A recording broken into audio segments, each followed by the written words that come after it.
Bonjour à tous et merci de nous rejoindre sur Virtuality TV. Nous sommes en compagnie de Julien Brun. Bonjour Julien. Bonjour. Julien, tu es Managing Director pour Virtuality de Buenos Aires, Exactement. en Argentine. C'est ça. Alors Julien, est-ce que tu peux nous expliquer pourquoi un Virtuality à Buenos Aires? Parce qu'on en a déjà un ici à Paris, finalement.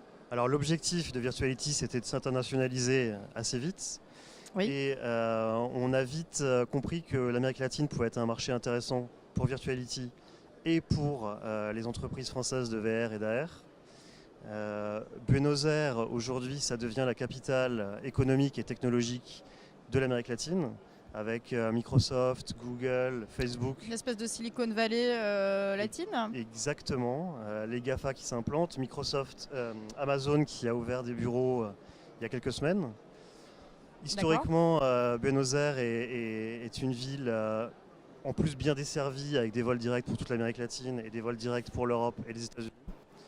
Du coup, c'était une destination qu'on voulait vite appréhender pour Virtuality. Et alors du coup, est-ce que tu ressens une différence en termes de marché? Par exemple, qu'est-ce qu'il y a sur le marché français en termes de réalité virtuelle qui n'existe pas à Buenos Aires et vice-versa? Alors, je vais déjà te parler des points communs entre le marché français et le marché argentin.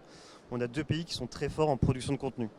L'Argentine, historiquement, est connue pour sa qualité de contenu audiovisuel, d'animation, de jeux vidéo, tout comme la France. Donc on est deux vraiment régions fortes en contenu, alors qu'on a plutôt du matériel qui est fabriqué en Asie et des applications fabriquées aux États-Unis.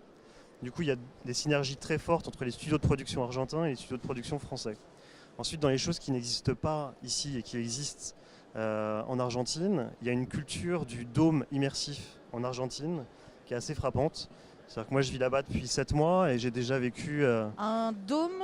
Alors un dôme, c'est une sorte de chapiteau où on peut rentrer à 70-80 personnes. D'accord. Et on a des projections à 360 immersives qui permettent de rassembler des gens autour de projections 360. Alors juste pour qu'on comprenne bien, donc c'est un petit peu comme la géode à la Villette. C'est des petites géodes éphémères. D'accord. Beaucoup utilisées en Argentine par la mairie de Buenos Aires sur ces événements et par différentes sociétés qui font des publicités notamment pour les dômes immersifs. Donc un marché du coup qui est porteur. Un marché qui est porteur, non seulement donc par la production de contenu, mais aussi par l'arrivée de nombreuses sociétés et multinationales qui s'implantent dans la région. Alors pourquoi avoir choisi, plutôt que d'aller en Californie, à la Silicon Valley ou en Asie même, où ça aurait semblé peut-être plus logique, pourquoi avoir choisi Buenos Aires? Alors Buenos Aires, pour ce que j'ai dit auparavant, c'est-à-dire qu'on a des synergies fortes entre ce qui se fait là-bas et ce qui se fait en France. Les Argentins et les autres pays d'Amérique latine sont vraiment à la recherche de coproduction avec des pays comme la France. Et parce qu'on a beaucoup de multinationales et d'entreprises locales d'Amérique latine qui vont être des potentiels débouchés, encore inexplorés, pour les producteurs français. Alors juste la petite question pratique, c'est du coup si on veut aller au salon Virtuality à Buenos Aires, bon ok on prend l'avion, mais c'est quand du coup? Alors Virtuality Buenos Aires, c'est du 7 au 9 juin. D'accord. 2018, en coproduction avec la mairie de Buenos Aires. D'accord. Soutenu par l'INCA. Donc l'INCA, c'est le CNC argentin. D'accord. Et aussi en collaboration avec l'ambassade de France et l'Institut français en Argentine. Donc on a notamment un village français qui va être mis en place. On espère une dizaine, voire une quinzaine d'exposants français.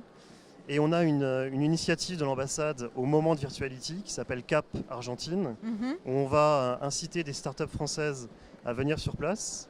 On va organiser un séjour business avec des rendez-vous sur place, organisé par la mairie de Buenos Aires. Donc extrêmement bien encadré, avec vraiment tous les acteurs, avec tous les acteurs de la réalité virtuelle. Exactement. De là-bas. Et avec un stand au sein de l'espace français de Virtuality Buenos Aires. Et alors, puisque tu t'y connais beaucoup en réalité virtuelle, à ton avis, c'est quoi la tendance qui va marquer 2018 ? Alors, on assiste à vraiment un boom de la réalité augmentée. Oui. Du coup, on pense que l'année 2018 va être marquée notamment par beaucoup de demandes au niveau des contenus 3D. Parce que la réalité augmentée, elle nécessite du contenu 3D pour avoir les hologrammes. Donc on pense que le marché 2018 va être vraiment orienté vers ça. Oui. Aussi vers les applications industrielles type ce que fait HoloLens.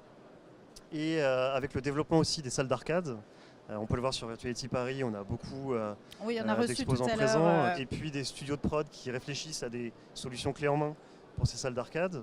Et notamment en Argentine, on a 4 salles d'arcade qui sont nées en 2017 à Buenos Aires. D'accord, ok. Bon, et ben écoute Julien, un très grand merci. Merci à toi. On n'a plus qu'à aller à Buenos Aires finalement. Et je vous attends tous là-bas. Et il fait chaud.